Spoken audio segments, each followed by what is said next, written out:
Welcome to the new podcast, episode number 58. My name is Steven. I am joined as always by Kelly, producer, the man with the plan, and co-host with the most. Let's get to it. Had a terrible showing by the UFC last night. Bare knuckle boxing going down. Did not disappoint. Odd card. But other than that, we had a decent MMA weekend. Bellator put on a good show in Israel. Not great, but it was good. It was good. If you have to compare them to the UFC card, I think I would take Bellator, even for how minor league the card was. Even though it was in Israel, but it still was actually a decent showing compared to the stinker that got laid, unfortunately, in Sao Paulo. There were some decent fights on it, but man, that main event sucked. Let's get to some MMA news. Lots to get to this week. Tons and tons of shit to talk about. Tons of news coming down the pipe here with all the year-end cards kind of rounding up now. I think one of the biggest news, though, it's no shocker to anybody, really. Gilbert Melendez being cut by the UFC, officially going down. Guy had a lot of losses. He had a lot of losses, let's be honest here. And he's on the downhill slide of his career, really. The last few fights he's had have been pretty rough, to tell the truth. I was a huge Gilbert Melendez fan, and I still am. He's been fighting for a very long time. That's the thing. He's been fighting for a super long time.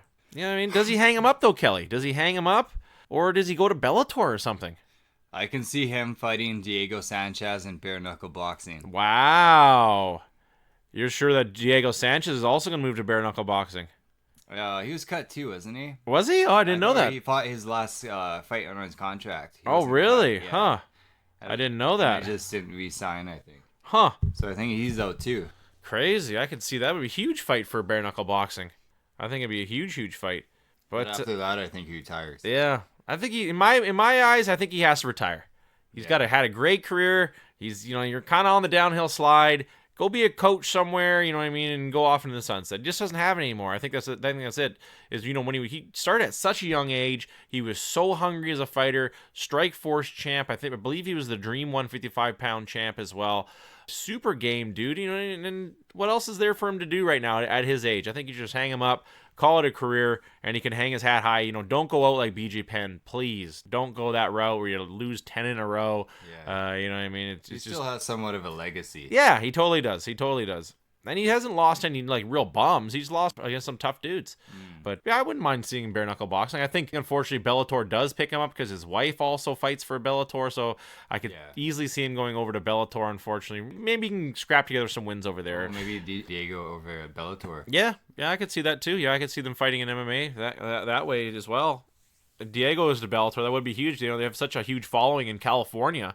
And that's two California dudes in Gilbert Melendez and in the Nightmare, Diego Sanchez. You know what's sad about BJ as well is destroying his legacy. What's that? Like the guys have been watching it for the last 5 years, like the guys and girls, sorry. Yep. They've been watching it for the last 5 or so years, and they've only seen BJ just fucking get humiliated by everybody. Not only is that destroying his legacy, but it's making everybody else that fought around his time look bad too. Of course, yeah, absolutely. Good call, man. Exactly. They're like BJ Penn. All I've seen those guys do is job to people and not even to the best fighters. You know what I mean? Because I've been I read some Facebook comments or whatever, though I shouldn't because a lot of them are trolls. Yeah. But these younger people, they just assume that people 5 years ago had no skills, it was just developing, and now 5 years later, all of a sudden there's these great combat fighters that have never been seen before. It's true. Yeah, good point, man. Good point, huh? I could see it that way too, because exactly that. Kind of not everyone. You don't see that anymore. Where these dudes who aren't good on the ground. They don't last at all anymore. You know what I mean? Where before, a dude could still make a career and he was terrible on the ground. Yeah. You know what I mean? But you don't see that anymore. The guy doesn't last very long. Gets kind of chewed up and spat out pretty quick. I just think it's interesting. Yeah, that is very interesting, man. That's a super good point. There's a few guys that are like that you could say the same. Even like Gilbert Melendez. You know what I mean? He hasn't won in a long time. Even Nick Diaz. You know what I mean? He hasn't won in a while too. You know what I mean? Only fights you've seen of these younger generation have been losses, and not great performances. Anderson Silva, you know what I mean? And later on, when we talk about the UFC Shogun, you know what I mean? He used Yeah. to like fly through the air knocking people out. Yeah. And the people that just started watching it now have no idea. They just think he's just some punching bag, basically. Yeah. Good call. Moving right along, though. In MMA and boxing news, Stipe Miocic saying to Tyson Fury, let's do this in a boxing ring. You know what I mean? And obviously why? Because he'll get paid huge. I think Tyson Fury welcomes that. I like the idea. Maybe they have a one-off fight, one fight in the MMA ring, one fight in the boxing ring. That'd be a huge fucking draw. People would love that. And then if they go 1-1, then they have to have a flip of a coin and go somewhere else, like night fighting or something. Night fight. Or man, that'd be good. something like that. I don't know. That's a great idea. Leg wrestling. And then the loser gets a free kick. Free kick. It's in the contract. Free kick. Just like in rugby. Exactly, just like in rugby. I like it though. I like this. I would like to see Stipe. I think he's got decent stand-up. I think he can hang with him for a little while in the boxing world, and he get paid huge. Obviously, that's the reason why he wants to do it. He wants to get $10 million just for an appearance. I love it. I love the idea. I think Tyson Fury takes it. I think he takes the bait and jumps on it. He says, you know what I mean? Let's do it. And I'm all for it. I like the idea. I think that Conor McGregor and Adam Lobov against, what was his name again? Paulie. Yeah. Kind of prove that, you know, the elite MMA fighters can hang at least with these boxers. Yeah, oh, big time. Big time. Even if they lose, at least they can stay in there. So, I think it'd for be sure. interesting. Oh, for sure, yeah. I think it would be interesting too. And I think that's what a lot of people would tune in just to find out what happens. That would pay big. It would, wouldn't it? Yeah, heavyweights, man. That's what it's all about. I don't think it'd be as big as Conor versus Floyd. But I think it'd be pretty big. It'd be pretty darn close. Well, I think it's more Floyd Mayweather for being Floyd Mayweather, right? Undefeated. Exactly. You know what I mean? Tyson Fury is undefeated too, but you know what I mean? He hasn't really had the competition that Floyd and then legacy yet. You know what I mean? I don't know if he has that kind of legacy in him really at his age, you know what I mean, with the problems he's had in the past. And Stipe doesn't have that huge following that Conor has with the Irish crowd as Big time. He's almost like the offensive lineman of MMA heavyweights, really, because he doesn't really get enough respect that he should. He was the most winningest heavyweight in the UFC history. He's had the belt for the longest time in UFC heavyweight history, you know what I mean? And he beat everybody who was supposed to beat him. Yeah, exactly. I had counted him out every time for sure. And I exactly that. I think you're right, though. People don't kind of pass up on him. They kind of just forget about him, I think. It's for some weird reason. He's a great fighter. I have nothing against him. I really enjoy his fights. And that's what's the weirdest thing, too. He's actually a good fighter. You know what I mean? But for some reason, we forget about him. It's kind of weird, you know what I mean? He doesn't have that standout personality. I guess so, yeah. It's kind of white bread on white bread look, you know what I mean, too. Yeah. I think that's one thing about Stipe is he's deceptively huge. Like, he's deceptively big. He doesn't look that big, but I think nose to nose, he's quite a big dude. Speaking of heavyweights, Junior Dos Santos will be taking on Curtis Blades January 25th. That's going to be a good matchup. Huge stepping stone for Curtis Blades. I think if he wins, he gets a title shot after that. But kind of a weird one, you know what I mean, to give him Dos Santos, because what if Dos Santos wins? You know what I mean? They really, because Dos Santos is coming off a loss, you know what I mean? And I don't know what it would kind of shake things up if Dos Santos kind of dethrones this crazy run that Curtis Blades is on, you know, this takedown machine he's turned into at the heavyweight division. Unfortunately, that's how I see it going down, you know what I mean, where Junior Dos Santos' ground defense, his takedown defense is pretty darn good, but is it good enough to stand with Curtis Blades? And I kind of almost see it, just for what we've seen from Junior Dos Santos recently, I see this being a Curtis Blades easy win, an easy 3-round decision. How do you see it, Kelly? I think same thing. I think the matchmakers kind of made this so that Curtis Blades can be proven as, you know, a top contender if he's beating a former champion. And I think this is a person that, you know, he can do it with, so... It's kind of weird because they can't give him Ngannou again because Ngannou's the only dude who's beaten him twice. Yeah. You know what I mean? So they can't really give him Ngannou. So I think it's kind of almost his way around to get back to the heavyweight title talks is really, you know, it's kind of a weird thing to think about, you know, to lose to Ngannou twice and then now he kind of gets a pass to not have to fight him again on his way to the title. Mm-hmm. Kind of interesting, you know what I mean? Where he's, you know, but still losing twice to the dude. That's going down January 25th. Excited for that matchup. Either way, heavyweights. Always put asses in seats. Macy Barber's next opponent has been announced, Kelly, and unfortunately it is not Paige Van Zant's It'll be the veteran Roxanne Mata Ferrari. I think it's actually a good showing, a good test. I think they've actually, matchmakers finally made a decent matchup for once, whereas Roxanne is super, super wily veteran. You know what I mean? So much fights underneath her belt. You know what I mean? Great career of hers to take on this murderer in Macy Barber. That should be her nickname, Macy the Murderer Barber. That's good. Yeah, that's good. It flows. Yeah, it does, doesn't it? Not bad. But I obviously see Macy Barber winning that one. But you know what I mean? If anyone's gonna pull off a slick submission or, you know, hang in the pocket with somebody, it would be Roxanne. She's tough, very, very tough, and probably one of the more well-rounded women they have in the division right now, with the total package. In that weight class, I like that matchup, and I think it's a great test for Macy Barber. Another one where we see her, she wins this one, she's just going to leapfrog Paige. Paige will be so far in the rear view mirror of her that she, you know what I mean, she'll never have to fight Paige, because Paige will probably never win again. And especially to even fight her, you know what I mean, it'd be just such a step down for Macy Barber. Yeah. I think Macy Barber is going to go in there, punch her harder than she's ever been hit before. She's going to win this fight. Yeah, me too. And if she ever did fight Paige, she'd fucking destroy her. Oh yeah, for sure. Paige just got to stick to advertising stuff on Instagram, and I think that's where she's got where she should be. And I don't see her. You know what I mean? Just the talent in the UFC is far too good. Even Bellator. You know what I mean? I think she'd probably get the shit kicked out of her in Bellator. Yeah, she hasn't fought in so long. That too. Yeah. That too. She was at the card with her boyfriend or fiance now, and he fought on the Bellator card. She was in the crowd, in his corner, I mean. Yeah, I see it as a slam dunk case, but I like that matchup. Frankie Edgar gets his wish and gets moving down to 135. Crazy, man. Taking on Corey Sandhagen.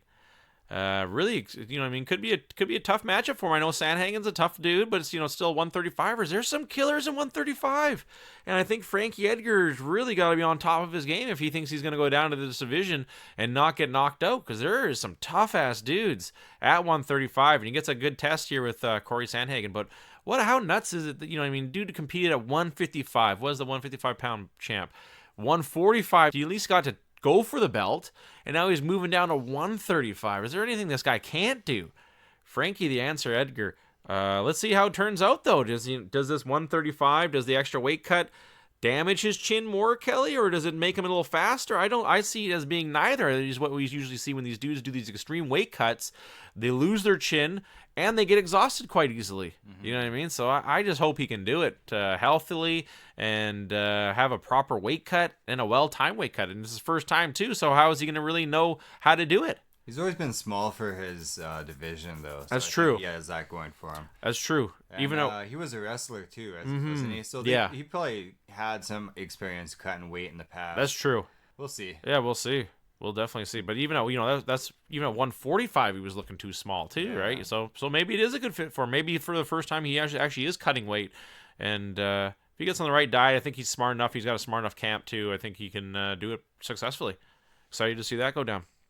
One dude I wanted to talk about, it was a big signing for the UFC, and I really didn't know who this dude was. Roman Bogatov. UFC signs him to a multi-year deal. They were really hyped about this dude, and I just kind of wanted to break him down because I didn't know who this guy was as well. Let's break it down. 6 degrees of separation. Roman Bogatov, 10-0. It doesn't have his age though listed. That's weird. Very odd. Come on here, sure dog. What the hell? He's a vampire. He is a 168 years fighting out of parts unknown. That's hilarious. He's fighting out of Russia, obviously. Orenburg. Or Transylvania. Slash Transylvania is where he's from. His parents are Transylvanian. Shit. 10 wins. Yeah, 10-0. Lightweight division. Doesn't really fight out of a notable gym. Only 5'8". So right around the 155-pound height. Fought a lot on M1, WKG. No actual real names really to talk about, but the UFC was high enough on this dude to sign him. How many? Let's see, his 1 KO, 5 submissions, and 3 decisions. What was the other? What did they got? His first fight. They don't even know how he won. There's not a whole hell of a lot of news on this dude against. He just fucking bit him and drained the blood. This is what it looks like. I know. So much not available. I know, eh? That's kind of weird. That is kind of weird, especially for a highly touted dude. Well, we'll see how it turns out. But I'd put for the UFC to go out of their way and actually sign a dude. It's kind of odd. Like, you know, I mean, he's obviously got a good record. You know, decent amount of finishes. He's just like, yeah, he beat this dude. Can we have the video? There's no video. This is his name. This was the organization. Just fucking write it down. Just write it down. This is what happened. It's another. One time he beat 10 guys in one night. Just write it down. Just jot that down. One guy was Sergey. The other guy was Fedorov. You know, just keep writing. Just make up your own names. It's like another Houston Alexander who's sitting on that road to the UFC video that he has like 1,000 underground fights that he's won and all this shit before he started getting his ass beat. 1,000. That's crazy. You don't even know. I was fighting people every day. Yeah, they fight like 2 a day. I was fighting 2 people a day. And 3 on Sunday. Toughest guys in the MMA business. That's insane. You know what I mean? Because that's 3 years of fighting every day. You know, non-stop. I don't know if it was really 1,000. But still, exaggerating. But he said he had a ton of like underground fights that nobody knew about. That's hilarious. I guess this guy just like he's like actually told people it's like, yeah, this is his name. Well, that's like it was like Goldberg when he went on his like run when he was like super popular in WCW. Yeah, and then it was like all of a sudden like the number just started jumping, like he was like the numbers just didn't add up, like he was like he just like 7 days have gone by and now the number jumped up 18. Like what the hell happened? He's just destroying people. Everywhere he goes, he's just beating people up and like pinning them. It's all like the back, like the back hallway type things. Yeah, in the locker room where he's just like beating people up. And just like this as it wins. The stage hands. Yeah, it's kind of like Connor, how he wants all the belts. He just like wants wins. He's just like body slamming people in the back. It's a good strategy. That doesn't mean it didn't count. I pinned him, I win. Exactly. I knocked him out, KO. We're just going on cold cocking people. Yeah. With a referee. Well, that's what they do right now because they have like the 24/7 belt, Kelly. So they have like, you know, whoever has the belt has to defend it 24/7. Yeah, he just like throws it to random people and beats the shit out of them. I won. I won 5 times on my way home. 2 times in the parking lot. With the security guard. Oh, man. Hilarious. Moving right along here, Kelly. Too funny. Sad news come out of Japan. Koji Horiguchi out with a bad knee injury, and he vacates his Ryzen belt.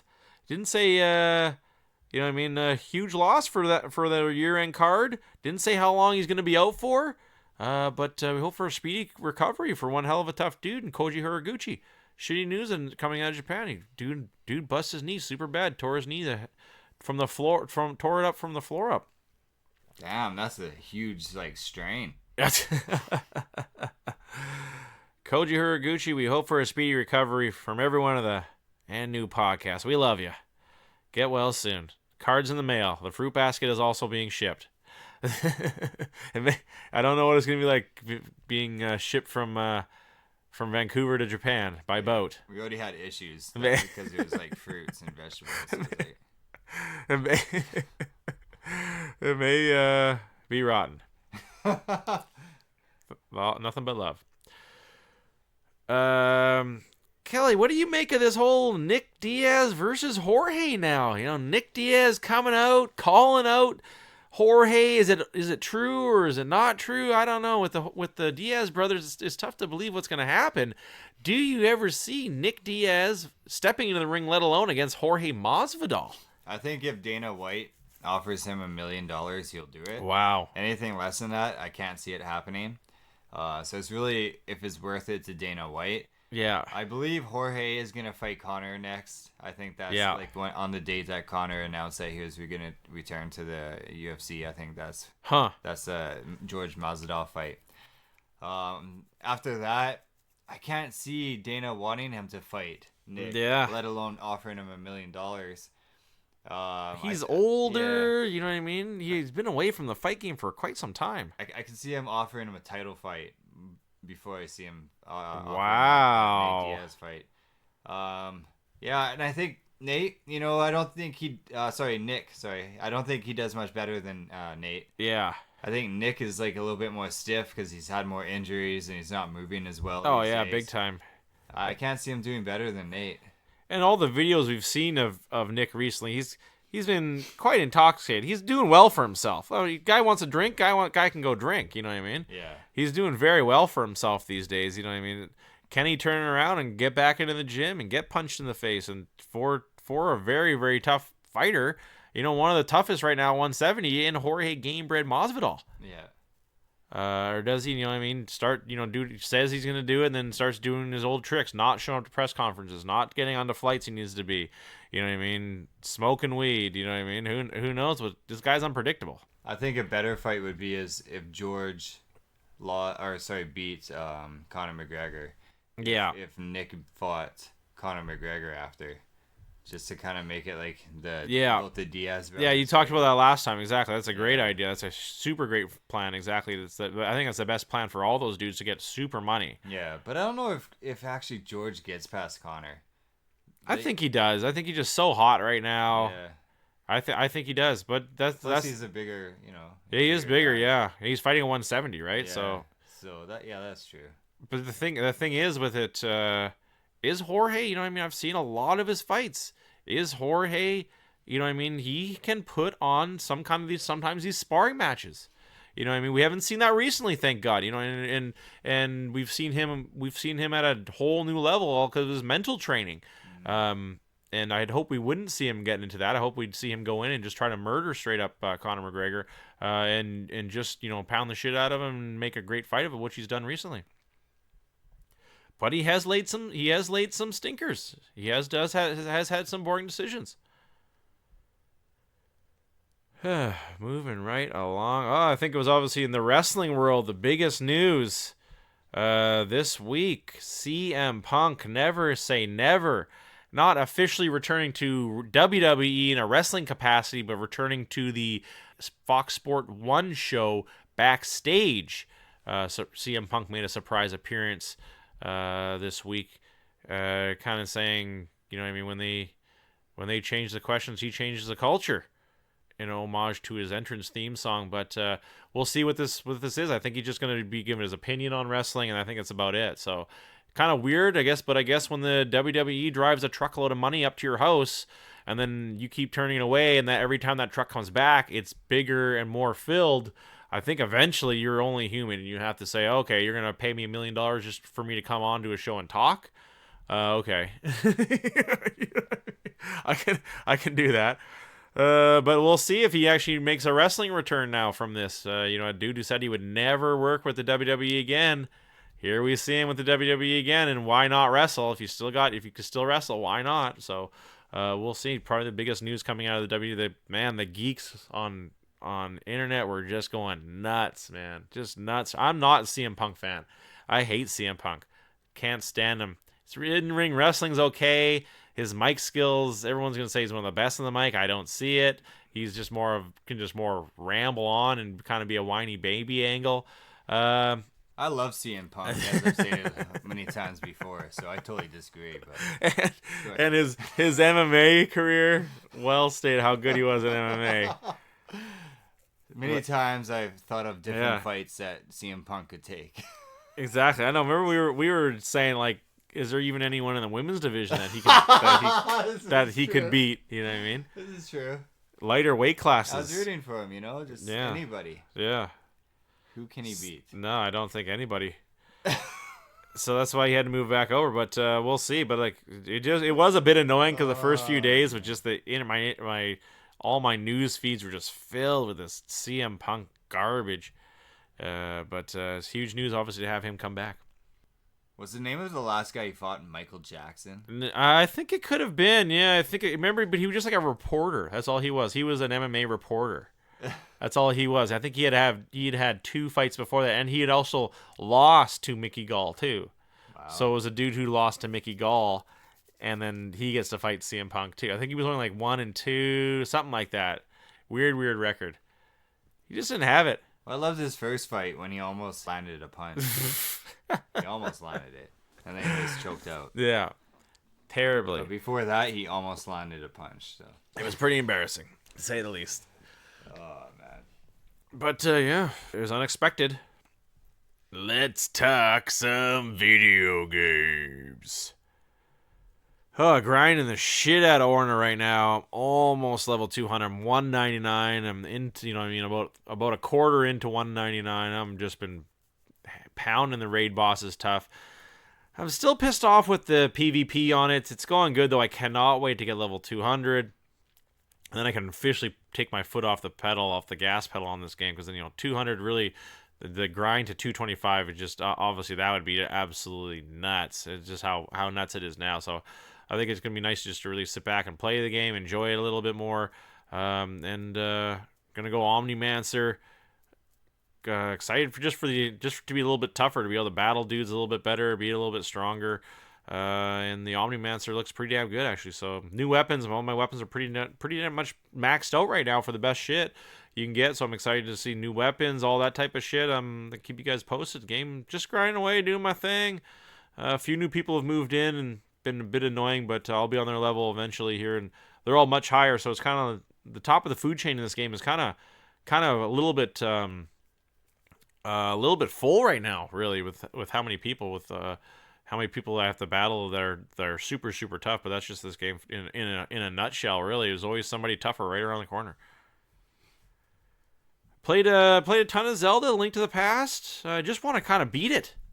You know what I'm saying, Kelly? I don't want to let this game not get beaten. I'm almost there. I'm at the final crystal place before I go challenge Ganon. So almost there. Pretty excited. It's kind of cool to have all the little special weapons and special items. But obviously, it's getting pretty tough. The last few dungeons have been pretty challenging, to tell you the truth. Especially this one, just like you go into a room and just like everything is attacking you. It's just like, what the fuck? You know what I mean? Getting fireball shot at you, spinning fireballs, and tons of dudes who aren't just gonna go down with one shot.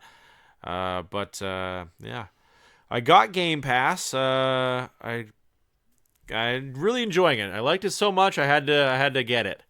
I had to buy it. So just playing some more Crackdown. Crackdown is just about finishing up. It's really tough. It's another really fun game too. It's a great run and gun game, man. Just really going through the final boss though. It's a lot of real tough levels. It's really cool, Kelly, how high you have to climb and how they've made it so it's almost like these little. The higher you climb, you get these different floors, and it's just like that. You get to a different floor, and everything's a little bit different. You're up against different types of enemies, and they're obviously getting progressively harder and harder and harder.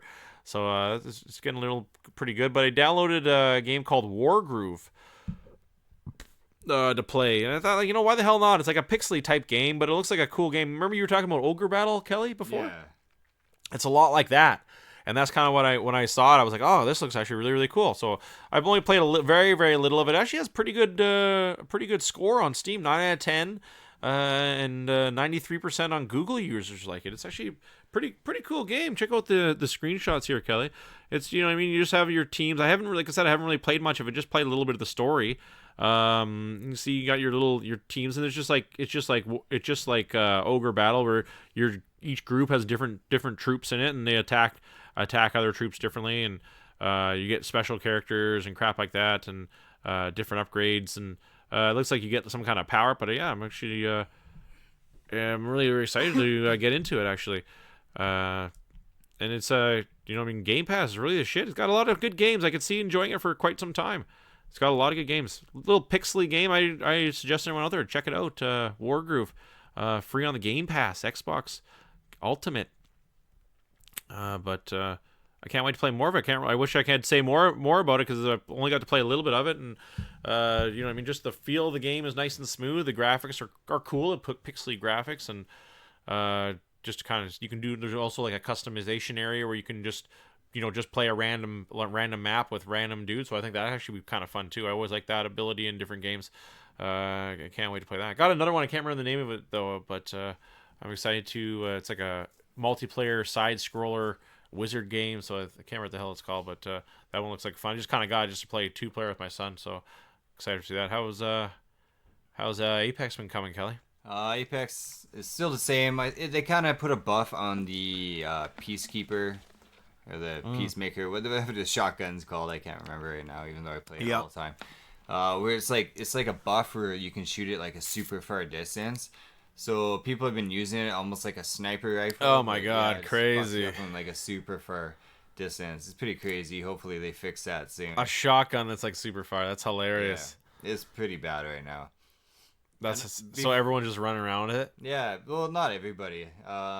It's still not like the best gun. Yeah. You have to be pretty accurate with it, but it's pretty crazy, like the distance and the damage it does if you are accurate with it. Oh, I can believe it. But like before, I didn't know about the buff. I was like in a firefight with this one guy, and he pulls out his shotgun from a pretty far distance. I had an assault rifle, so I'm like, I'm fine. Yeah. And he fucking just like two-shot, like blew my head off. I'm like, what the fuck, man? It was so far away. You should have been landing like at least like under 15 damage, if that.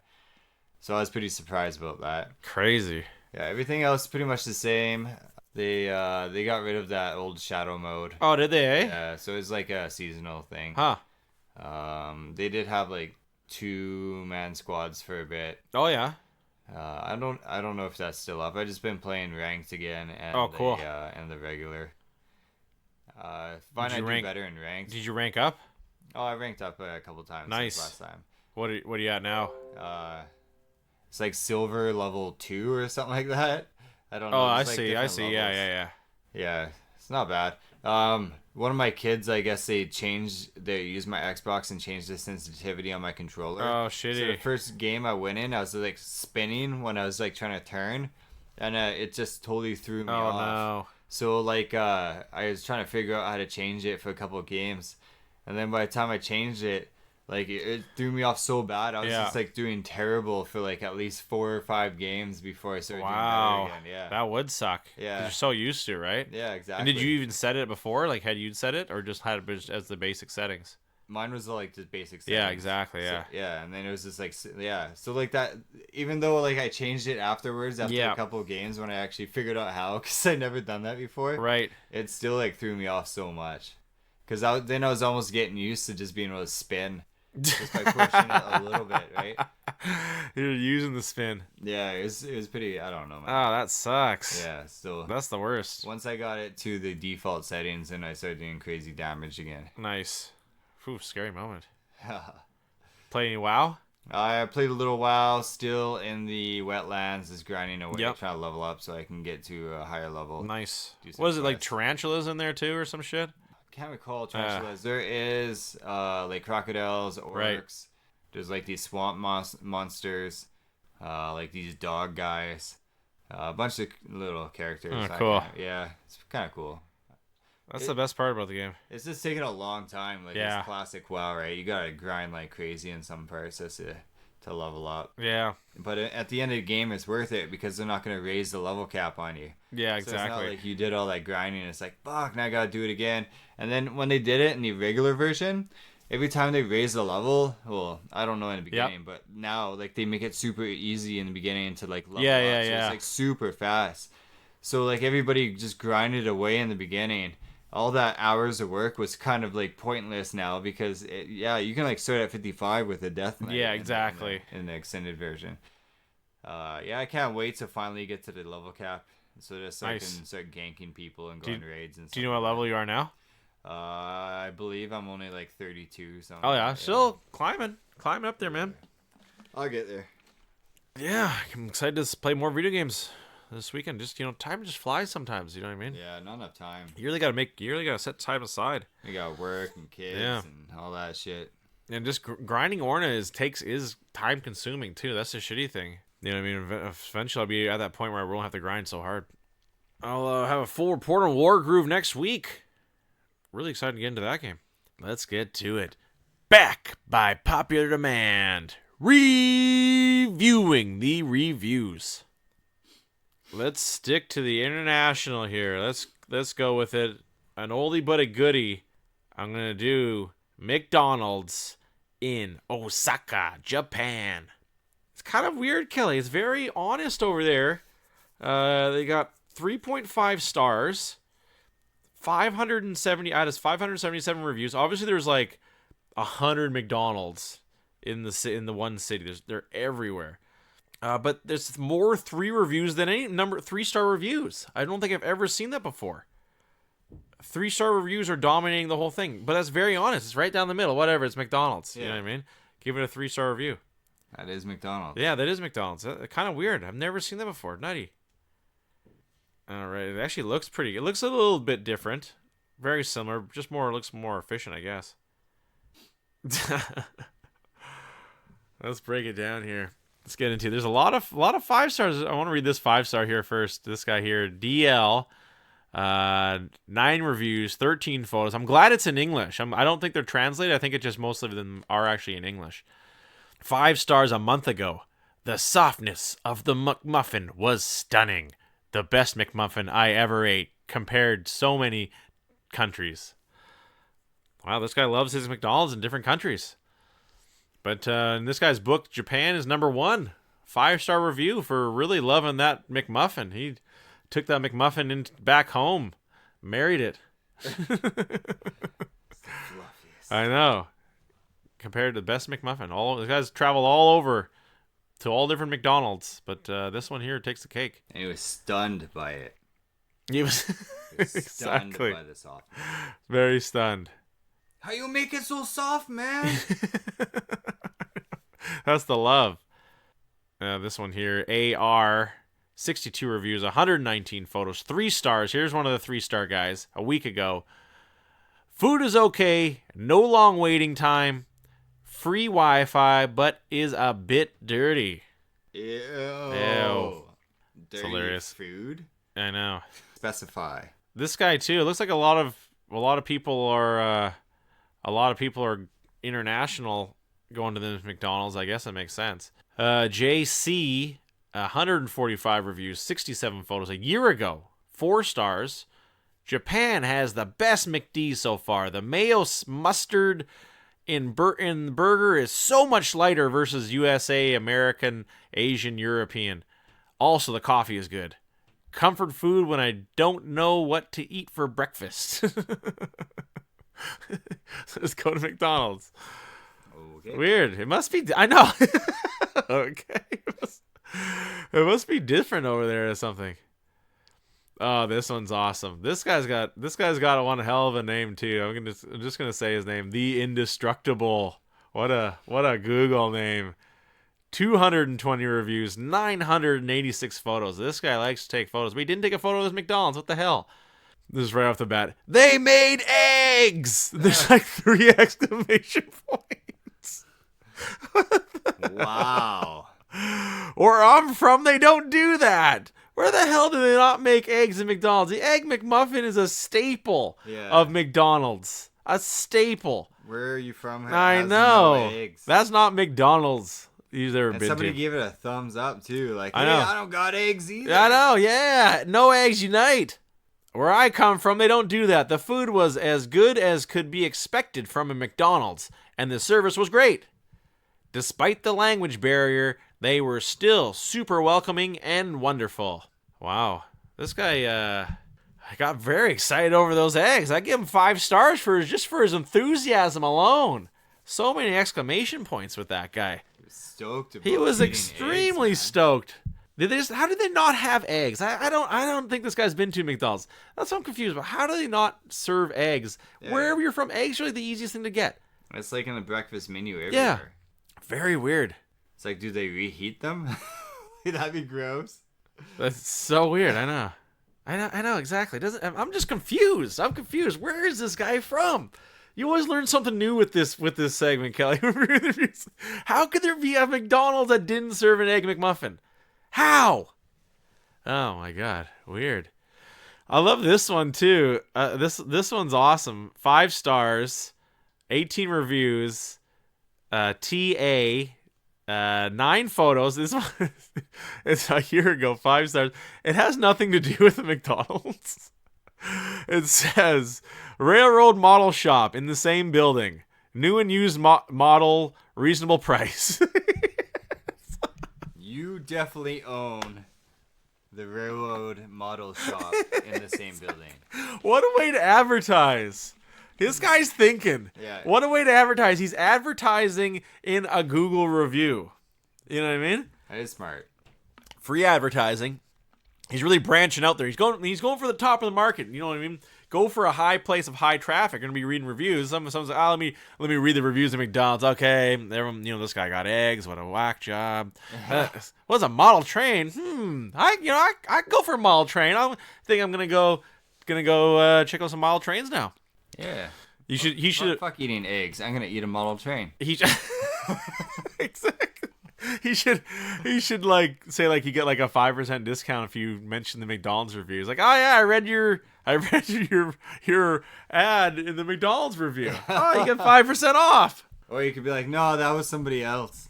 He's like, damn it, someone's scamming me. That's not this store. But feel free to buy model trains. That's the model train store on the other side of the mall. Like so many. Wow, this person hitting home here. What a piece of shit. AK, 417 reviews, 421 photos, but still no photo on this. 4 stars a year ago. They said id. I'm going to rake you over the coals here with this one. Id McDonald's. So right off the bat, can't even spell, but you still think id McDonald's. It's better than Canada's, but it's still McDonald's. You going to keep saying the same goddamn thing? God damn it. Blame McDonald's. Our McDonald's here in Canada is the best. You like drove across Canada. Yeah. Like every McDonald's visited them, and it's like, yeah, this one's better than all of them. How dare you? Can stay in Japan. Yeah. 1 star. Don't come back. Our geese and beavers don't want you either. Exactly. Or run you out of town. Gonna dam up your house, and then all the geese are gonna shit on it.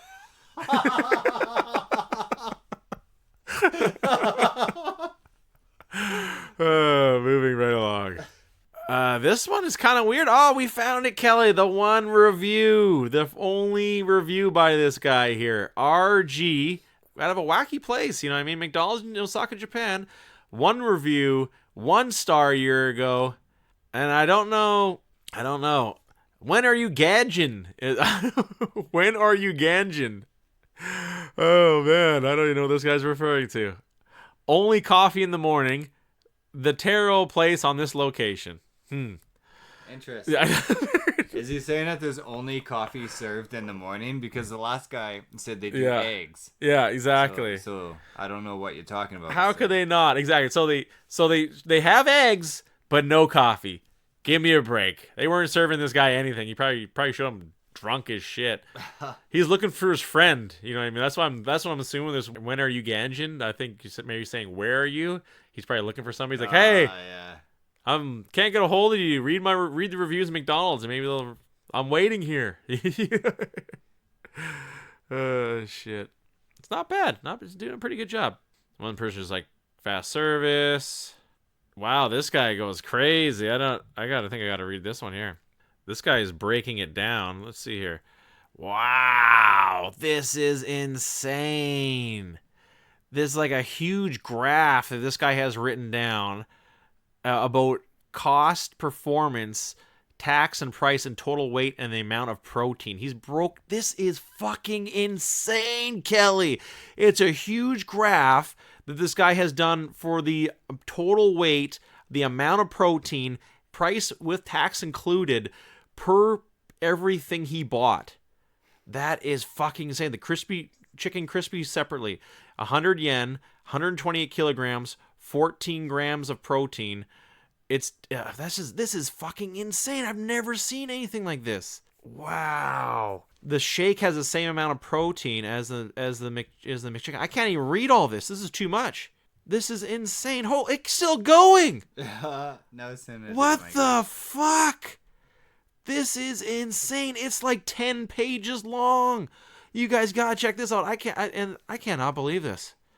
He's even listing all the ways you can pay. Somebody has OCD. This guy definitely does. Yeah, this guy definitely does. He's saying when he went, the whole menu. He's got the whole fucking menu on this review. The morning menu, the after 10:30 menu. This is fucking nuts. I cannot. You guys gotta check this out here. Oh my god, we're gonna post this to Twitter or something. This guy's review takes the cake. 4 stars too. That is nuts. I'm awestruck, man. Whew. That is, I can't, I don't, I'm lost for words. I'm totally lost for words. Well then, on that note, I gotta take a break after that. Gee willikers. We'll take a brief little break here, folks. We'll be right back after these messages. Yeti Microphones, sponsoring the new podcast since 2018. Get yours today. Do you like work pants with funny names? Dickies. Buy yours today. Do you like space? Do you like westerns? Coming at you, new space cowboy movie, Mandalorian. He seeks out Baby Yoda and kills a bunch of people. It's pretty cool. Watch it now on Disney+. With the rainy season upon us, be sure to pack your umbrella. You'll get wet as fuck out there. Rain. It comes down in buckets. Also drinkable. Welcome back, folks. Hope you enjoyed our messages and go grab yourself a cold, tall glass of water on the house. Tap water, that is. Didn't get to catch bare knuckle boxing. Bellator was okay for a minor league card, and UFC had one hell of a stinker in Brazil. Let's break it down, though. Bare Knuckle Fighting Championship 9. Loba versus Knight. What is your overall take on it, Kelly? Did you like it? Yeah, it was more entertaining than all the MMA events that were going on at the same time. So, yeah, it's, most bare knuckle boxing events are pretty action-packed. Yeah, they are. They actually are, yeah. I think they actually take money away from them if they're not fighting. I have no idea, but I think that's how the contracts work. Huh. So I think they have to kind of engage, which actually makes for a better fight. Yeah. It's like you can't kick, you can't take the person down, you can't really grapple to stall the fight. Yeah. You get in a clinch, they separate it after a little bit if you're not doing anything. So it's always entertaining. They're always throwing punches. Usually the fights are pretty short too. And it's kind of like when the crowd goes excited in an MMA match when they just plant and start trading. Everybody's really stoked to see who's going to land first and just end the fight. And that's basically what this is. Exactly. And in the first, the first matches, the first one, dude gets KO'd in 46 seconds. Did you see what happened? Did you see this one, Kelly? Wes Coombs versus Adrian Miles. I didn't watch the first two fights. A legal ground strike. Weird. I wonder what the hell he did. Soccer kick him in I watched this one. Which one? Caleb Harris versus Jeff Christians? Or I think that's I went ahead here. This one. Johnny Bedford versus Crazy Horse. Yeah, Johnny Bedford. How did that one go? That was the one I actually was interested in. First round, I think Johnny Bedford was kind of taking it a little bit. Second round, Felony or Crazy Horse, he came out and he was like almost in a matrix. He was landing every big punch he was swinging, and he was just dodging Bedford's like every single punch he was dodging it. He's kind of like the first round just kind of, I don't know, something his coach said to him maybe, or something like just clicked in him, or he just realized he was fighting Johnny's fight. Right. So, he just went out there, started fighting his fight, and he was just landing everything. And all of a sudden, he just punched him in the head, and he looked at his hand like in so much pain. And then Johnny went at him, and he just started throwing lefts at Johnny. Yeah. It was like, that's pretty much all he could do, and he was still landing them. But, Johnny obviously saw that he was injured, and he was going to capitalize on it. And then he got it in close, and he was kind of swinging. They're both swinging, and then Crazy Horse kind of throws another punch with his right. Fucking after that, a couple seconds, he just fell to the ground. His hand was just fucked. He was, holding it. It's too bad he fucked up his hand. Yeah. It was just starting to be a really good fight. One of the terrible, the only really side effect of this sport is breaking your hands, right? That's what happens. Yeah. Do you think he would have won the fight if he wouldn't have busted his hand? If he kept fighting like that, for sure, yeah. Crazy. It was 2 minutes of round 2. And we see the Mexicutioner take the heavyweight belt, the vacant belt, beating Chase Sherman. How was that one, Kelly? Was it pretty good? Just goes to decision. Was a really good fight. Nice. Pretty back and forth. Nice. But, the Mexicutioner was had the aggression. He was just going at him the whole time, just laying as many shots as he could. So, it was a good decision. Huge win for him.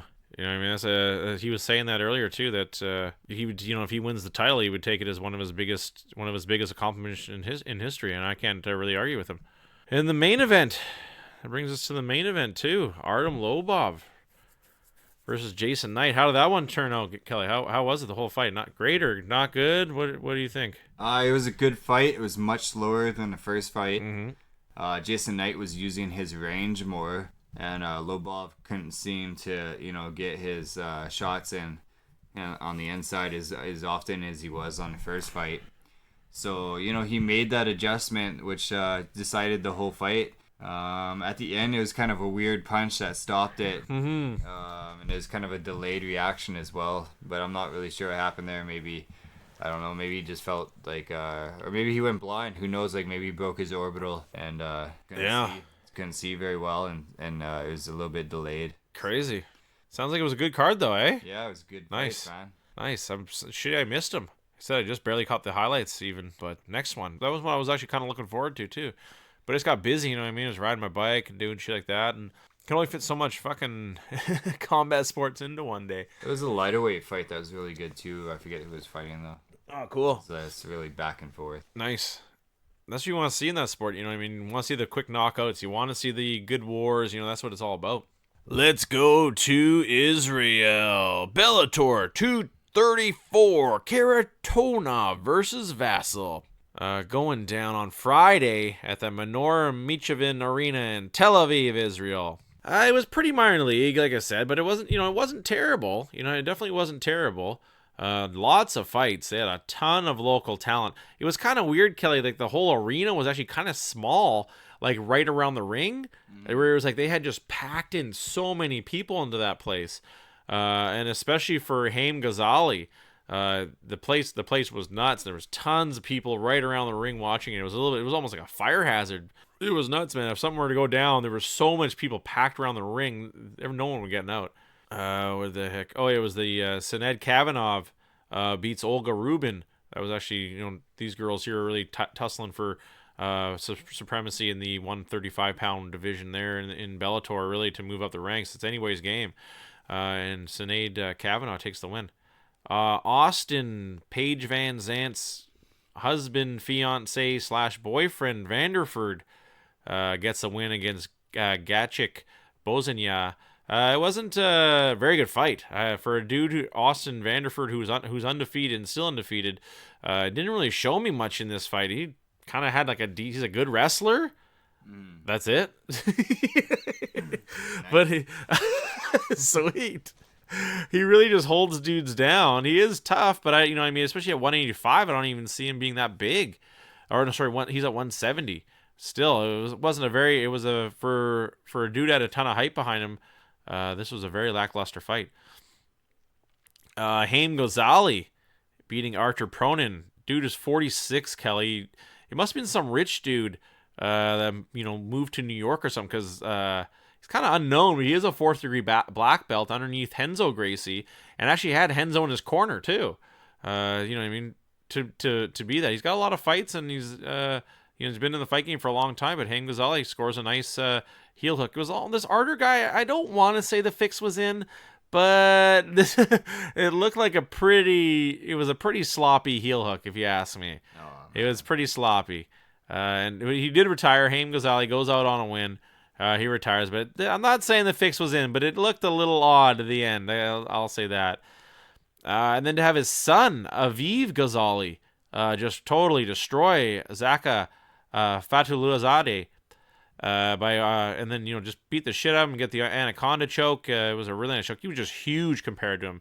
But this guy's not bad. This Aviv Ghazali here is not a bad fighter at all. Sydney Outlaw takes the win over Roger Horta. It wasn't a very good fight. Sydney Outlaw is another guy too, another New York guy out of Henzo Gracie's gym.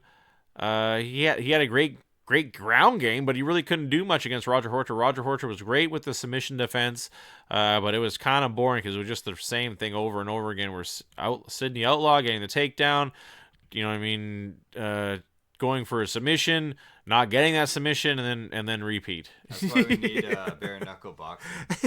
Exactly.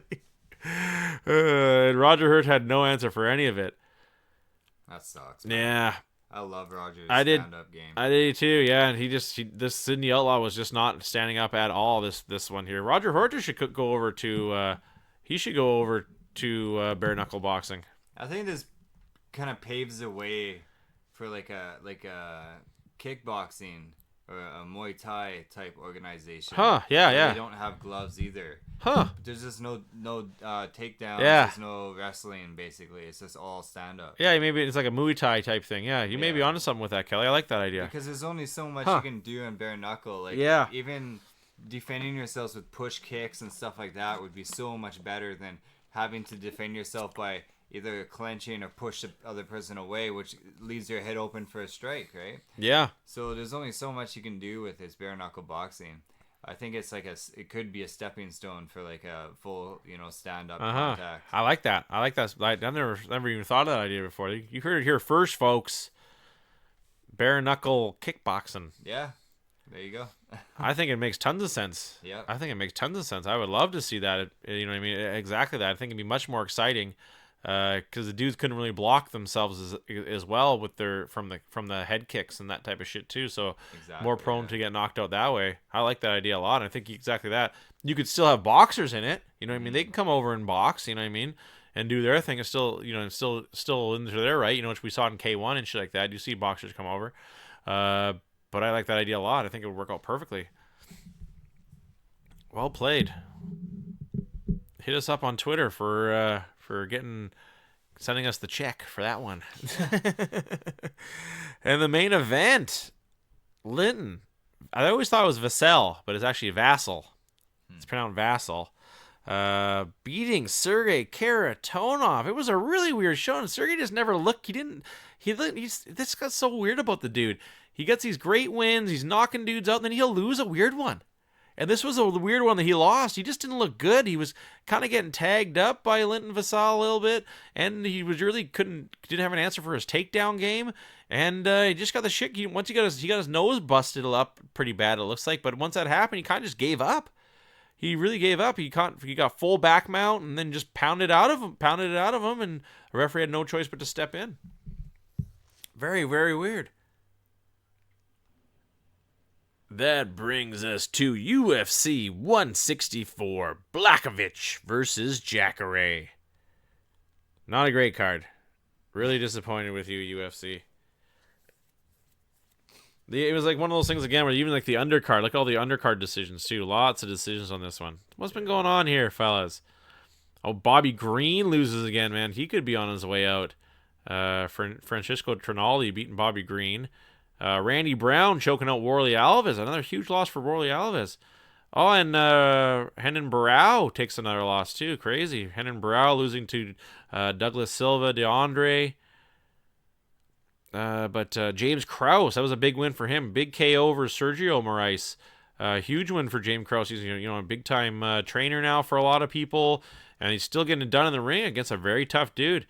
He had a kind of a funny post-fight speech where he's like, I always wanted to come to Sao Paulo and have the crowd tell me that I'm going to die. And it was pretty funny. Wow. Yeah. That's pretty cool. It is, yeah. And the whole crowd cheered. Nice. Wellington Turman versus Marcos Perez. It was actually not a bad fight. Back and forth. A little bit of weirdness in that one, too. I think, was that the one? Yeah, that was the one with the bad knee call. Or, no, it was the Andre Muniz versus Antonio Arroyo. Did you see that one? No. The referee had a super bad call. Like the guy was on, like had his back up against, like he's being clinched, right? You can see it. The one guy is standing, kneeling right over, clinching the other dude up against the fence, who's kind of on the balls of his feet. Like he had one knee down and one foot up, but he's still kind of on his butt, right? He goes to the front balls of his feet, and he's on his feet. He's like standing on his feet, and the guy knees him. And the ref stops it. The ref stops it, like saying he's a downed opponent. You can't do that. And even Bisping and the other guy were like, they're like, yeah, you know, he definitely did knee him to the head. He definitely did knee him to the head. And I'm the whole time screaming, it's not an illegal blow because the guy's feet were up. And then eventually they watch again. They're like, oh, his knee wasn't down. It's a legal blow. Yeah. And the ref, it almost looked like the ref was going to take away a point from this dude for a move that was totally legal. You know what I mean? Huge botch by the ref. That's great. Yeah, why the ref stopped it. The one guy, it was almost like the one guy wanted it stopped too. Mm-hmm. Like the guy when he got kneed, it's like he wanted to stop, but his knee, because he would have known. Exactly, but his knee wasn't down. Exactly. He didn't say anything as well. Like afterwards, he didn't say anything like, "Oh, hey, my knee was down. It was a legal blow." Because his knee was when that knee hit, his knee was not down, and it just kind of a weird showing. And you know what I mean? And it didn't really affect the fight, but it was just still very, very odd. Very bad call by the ref. And then basically the highlight of the night was definitely Charles do Bronx Oliveira knocking out Jared Gordon in a minute 26, just straight KOing him. What a finish that was. That fight saved the night. Dude has got the second most finishes now in the UFC with 15. He's only behind Donald Cerrone. Wow. You know what I mean? He's been fighting for a long time. Let's check it out. Let's break it down here. 6 degrees of separation. Charles do Bronx Oliveira. I know we do this a lot with this dude just because his record is so good right now. The dude's on fire. He's got to get the next title shot right now. Look at you know what I mean? And how old is he? 30. He's only 30 for Christ's sakes. 30. He's definitely like in his late 30s. Holy shit. Crazy. And look how many times he's fought. Yeah. He had a little bit of a rough patch. Yeah, seems to be coming right out of that's it. what's crazy to have made such a roundabout way in the UFC. You know, beating Miles, you know, he beats Nick Lentz. He has a win over Jeremy Stevens too. You know, loses to Max Holloway. That's where he got his esophagus injury. He's like his throat got cut in that fight, and you know, I mean, he could have died. Beats Miles Jury by choke. Loses to Pettis. Loses to Ricardo Lamas. Not bad. Beats Will Brooks, who I didn't like Will Brooks. When he came over, he was like trying to say he was going to be the champion of the UFC. You couldn't even be champion Bellator. Yeah. He talked way too much shit before he came over, and he tried to cash way too many checks that his ass couldn't keep, man. And here we see a dude, you know, he's out of the UFC now too. But Paul Felder, he got TKO'd by, you know, Paul Felder's a tough dude. And then goes on one hell of a tear. Clay Guida, Christos Chiagas, Jim Miller, David Teemer, Nick Lentz again, and now Jared Gordon to knock him out. Huge win. He's got to be getting if not a title contendership bout, he's got to be getting a title belt. Here, let's see who's this Jared Gordon guy though. Kind of a weird. I didn't want Jim Miller. We all know who Jim Miller is. A10.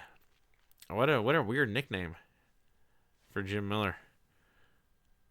Let's take a look here. Jared Flash Gordon. He didn't really have a great record. Why was he fighting him? That's kind of weird. Fighting out of Queens. He beat Dan Marotte, but had 2 losses. Lost by KO too. Got KO'd by Joaquim Silva. Got TKO by Diego Ferreira. Had a few wins in the UFC, but nothing really spectacular. He's fought in the UFC a few times. He's basically 3-3 in the UFC, so he's not a terrible fighter, but kind of a weird fighter. You know what I mean? To be fighting Charles Oliveira for how hot this dude is right now. All finishes too. All his win streak right now is all finishes. Nuts. And the stinker of Shogun versus Paul Craig. Not a very good fight. I don't know, man. Kind of a real shitty way to go out for Shogun, you know what I mean? I don't think he's going to retire yet, but still, you know what I mean? This guy doesn't have many fights left in him, and so to have a draw, it was not a very good fight. Paul Craig, not really good, but really, you know, Shogun really on top doing a lot of stuff, but I think it seemed like he gassed out pretty quick. There was a lot of action in that fight for the first round and a half, and I think, unfortunately, he gassed out. What do you make of that fight, Kelly? Yeah, I think Shogun needs to go back on steroids. Yeah. Get his gas tank back. Yeah, it's crazy because the dude's like only 37. I think he'll be turning 38 at the end of the month. You know what I mean? But he's been fighting forever. Well, he's fighting Pride. Yeah, exactly. That's the only reason I said steroids. If you fought in Pride, you probably had stomach. Well, he was super jacked up at that time too. His face, this was crazy. His face looks the same still. Yeah. You know, his face looks totally the same, but he was obviously a lot more jacked up back then. Yeah. Even UFC TRT Markarua was pretty jacked up. Yeah, big time. That brings us to the main event of the evening. Jan Blachowicz versus Ronaldo Jacare Souza. Terrible fight. This was a rough one to watch for the full 5 minutes. Split decision, not a very good fight. Jacare just not looking great. I thought maybe you'd have a better gas tank at 205, but he just kind of didn't look like he even wanted to be in there the whole night. You know what I mean? Blachowicz, going with a slower approach as he usually does. Not a great matchup. Jan looked huge, man. He did, yeah. He always kind of does look big. He's a big dude. He's a giant. But I don't know about him getting to challenge for the belt. That's the only thing. You know what I mean? I guess they have to give him the belt, title. Whoever wins between Reyes and John Jones. I think there's really no one else left really right now. He's only on a 2-fight win streak though. Really, you know what I mean? He beat Luke Rockhold. He beat Jacare. He beat 2 former 185ers. Big whoop. Yeah. You know what I mean? I still think he needs another fight. Because he lost to Thiago Santos, beat Nikita Krylov. Beat Jimmy Manoa, beat Jared Cannonier, and beat Devin Clark. But he lost to Patrick Cummins before that, and to Gustafsson. So, it's a dude you can't hang with Gustafsson. It's going to be tough. He lost to Corey Anderson, too, and he lost to Jimmy Manoa in the first fight, too. But so, you know what I mean? I don't know if he gets it. I think he's got to fight somebody a bit tougher first before he even can think about a title shot. One more fight at least. But really, 205's kind of depleted right now. Who the hell does he fight at 205? Tough to say, but not a very good showing. But I think they got to give Oliveira a shot. I think that's the main thing. Charles Oliveira's got to get out of this whole card. This only saving grace of this card was Charles Oliveira, and I think they got to give him a title shot for the amount of wins this dude has right now. They got it. They have to. Or a title eliminator. Yeah. But what a performance by him. Breaking it down throughout the weeks, folks. But special shout out to everyone out there tuning in every week. We love you guys and hope to bring you more and more every week. Hit us up on Twitter @AndNewPodcast. The Stephen and Kelly and New Podcast coming to you live in a city near you. The Stephen and Kelly and New Podcast tour. We're just going to start showing up and talking about shit different places. That's right. Stop us.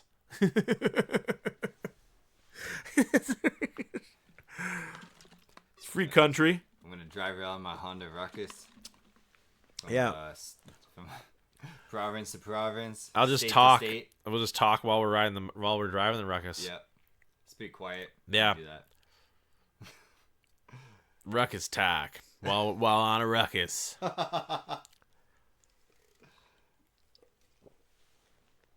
I don't think you can make it that far. Because there enough back roads to drive coast to coast? Good question. Yeah, maybe. I'd have to really plan that out. There could be. I don't see why there wouldn't be. Yeah, I don't know. Maybe there isn't. If they still have horse trails, you could definitely do it. Horse trail on that bitch? Yeah. I know there's a walking path. There's a straight up trail coast to coast now. Yeah, you could take that as long as there's no roads that you can legally or safely ride along. So you could definitely ride along bike lanes and whatever. If it's the last resort. Yeah, of course. They'll let you do it. Huh. That'd be tough to plan your route around those though too. Yeah. Any new news on that Xbox Ultimate? Just want to come to the streaming one. Still haven't seen much on it. Sons of bitches. They announced a bunch of things. Yeah, they did. But I don't know if they talked. Rust is coming to Xbox. I work with a guy that loves that game. Game looks terrible though. To tell you the truth, it looks kind of terrible. It's like a survival strategy, more like a survival first-person shooter type thing. Yeah. Where you make stuff, survival builders. You make stuff. Rust is okay. You play it? I didn't really play it too much, but I've seen some videos and stuff like that too. But yeah, it's PC game. The thing about it, you know what I mean? I like it and I don't like about it is the fact that the map wipes. You know what I mean? Every once in a while, like so, like you can there's different wipe dates on different ones. You know what I mean? Yeah, that kind of sucks. But I see where it comes. So you don't have these people building these monstrosity bases that are like taking over like the whole map. You know what I mean? So you don't see that at least. But you know what I mean? It just kind of, I don't know, maybe just doing all that work to build up your base and do that, just have it taken away all the time. I think it would kind of become tedious to me after, you know what I mean? I can see it being fun a few times, but I think after a while I'd be like, fuck this. I think Xbox announced that their next console will be able to play like every single console game. Like Xbox One, or like the original Xbox. Yeah. To the next one, people are calling it Xbox 2 because the last one was Xbox 1. Oh, okay. Kind of funny, but I don't know what the actual name will be. Right. PlayStation is gonna keep their number. They're both releasing in 2020. Oh, okay. But PlayStation wants it like to be easily adoptable, and they want to put tons on the shelf before Christmas, so like everybody has a chance to buy them. So they're gonna have to keep the actual like price of the console super low. Not really sure how they're doing that. It looks like they might have like their own hard drive this time around. Last time you could put in any hard drive, but it looks like they might be shipping with like a 1 terabyte SSD drive, and because they want the worlds and everything to load super quickly, basically. So they don't want anybody to put like slower hard drives in there and stuff like that might actually affect the gameplay. So, you know, instead of like loading from area to area, they want it just be like seamless and huge places. Just like, you know, just pop right up basically. That's what I was noticing the other day too, is the little games I've been downloading, the loading times. You know what I mean? That kids these days, they won't even understand the loading time we went through, you know what I mean? The crazy loading time. And that's why I was just thinking like how quick the load times we do see today are, and eventually that will be a thing where load times will be non-existent too. Yeah. So, yeah, I think they're doing a proprietary hard drive. They're only going to send it out with like maybe a 1 tier or something, terabyte, something like that, something low, and maybe have, I don't know, like maybe a lot of it's just going to be through your Wi-Fi, basically, digital purchasing and stuff like that. I don't even know if it's going to have like a Blu-ray player. It might, who knows? It might be like something you buy later on. But they want it super low, right? Right. So they're going to have to... But they still want like amazing hardware in it. So they're going to have to, you know, take away from something. It usually is the memory, like in phones. Right. So we'll see. And then maybe it'll just be upgradable. Maybe they'll have different tiers. Right. Who knows? Only time will tell, but if the price is right, I may get one. Yeah. But I think I would just stick with Xbox, obviously. I think it's cool that, you can play all your Xbox games in the new one that's coming out. I think isn't the new Call of Duty too? That's kind of really taken off. It's actually looks pretty decent. Modern Warfare. Yeah, people are playing that. Yeah, tons of people are playing it right now. Everyone's posting about it. Yeah, I'm sure it get pretty addictive. Looks decent. You know what I mean? It doesn't look terrible. Like it does look like the old school Modern Warfare. Yeah. They actually like when you play online, they usually move things to your next the next Call of Duty too, like badges and stuff like that. Oh, okay, that's cool. You can pass some stuff over. But I think it kind of sucks, like, every year they put on new Call of Duty, so you kind of lose a bunch of stuff, too. Like, your prestige and everything, you know, when you're moving to the next one. And it's, like, almost like a whole new game.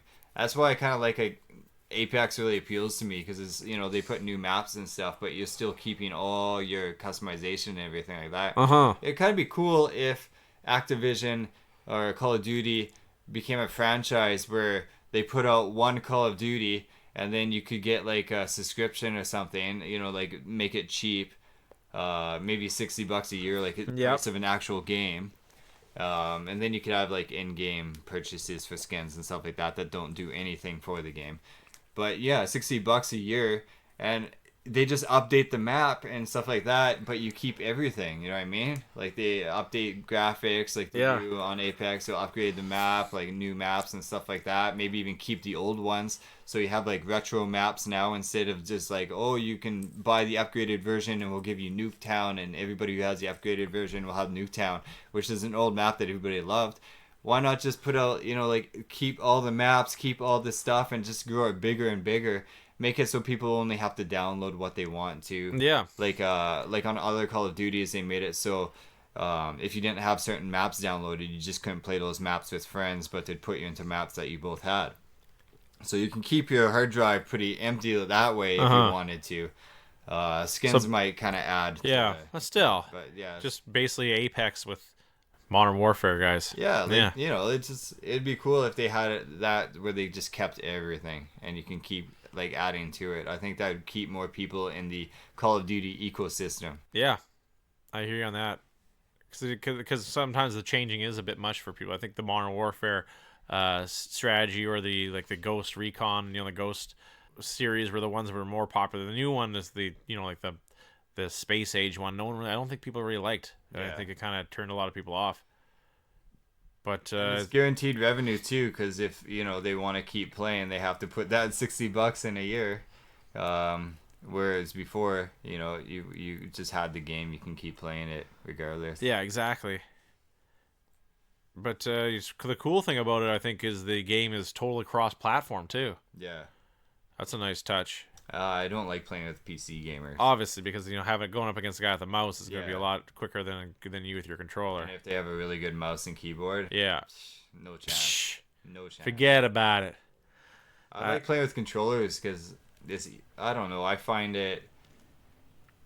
I like the feel of like the triggers and everything. You know what I mean? Instead of just like click over the guy's head, stuff like that. I find it more challenging. Click onto head. Yeah, I find it more challenging. So I prefer to play on the Xbox. But if I had to play against people's PC, I'd just move to my PC. Yeah. Would you ever think of getting a keyboard and mouse for your Xbox? Oh man, I think that would ruin the game for people with controllers. Like if they just had a separate category for people who are playing on like a mouse and keyboard, right. And they even add them with the people who are playing on PC, because then who cares at that point? Then it'd be fine. If they had controller only League 2, maybe that'd be fine. Yeah. But if it was just like if it was just keyboard and mouse, I'd play it if everybody else was, because I wouldn't want to have that disadvantage. Yeah, exactly. I hear you on that, but at least if you could, exactly that, you could put it into categories, it wouldn't be so bad. Yeah. Well, then, that just about wraps it up, folks. Kelly, anything else you want to talk about? Nope. Yeah, I'm pretty good. I'm pretty good. Ran a good show today. Ran a good show. Well, then, for producer and co-host extraordinaire Kelly, my name is Steven, and you've been listening to the